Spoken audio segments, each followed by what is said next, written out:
જ્યારે હું એક દિવસ માતાજીની દ્વારે ગયો હતો ત્યારે મારું એક અધૂરું કાર્ય હતું જે માતાજીએ પૂરું કર્યું હતું. અહીંયા મિત્રો ભાઈ ભક્તોએ બૂટ ચંપલ સ્ટોલમાં જમા કરાવવા અહીંયા એકદમ બિલકુલ ફ્રીમાં છે.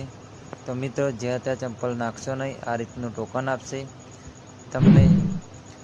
તમારા ચંપલ સાચવવાની કોઈ જરૂર નથી. અહીંયા તમારે ટોકન લઈ લેવાનું છે અને ફ્રીમાં તમારા ચંપલ સાચવાશે. તો મિત્રો તમે પણ ખુખાર મેલડીને માનતા હોય અને નવા હોય તો વિડીયો આપણી ચેનલને સબસ્ક્રાઈબ કરજો, લાઈક કરજો અને વધુમાં વધુ શેર કરજો. ચલો મિત્રો, આજે આ એક એવું ધામ છે જ્યાં લાખોની ભીડ અહીંયા જોવા મળે છે. માતાજીના અનેક પરચા છે જ્યાં લોકોને રૂબરૂ કાર્યો થઈ ગયા છે.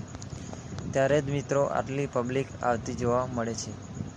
કોઈ એવી જગ્યા પર નહીં હોય કે જ્યાં આટલું બધું પબ્લિક હશે.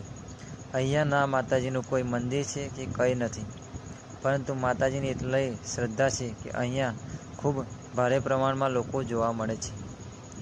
આ બારેજા ધામ એમાં ખુખાર મેલડીનો અત્યારે વાસ થઈ ગયો છે. આ બારેજા ધામ માત્ર અમદાવાદથી 20 કિલોમીટરની અંતરે આવેલું છે. જો મિત્રો તમે કોઈ દિવસ ના આવ્યા હોય તો જરૂરથી અહીંયા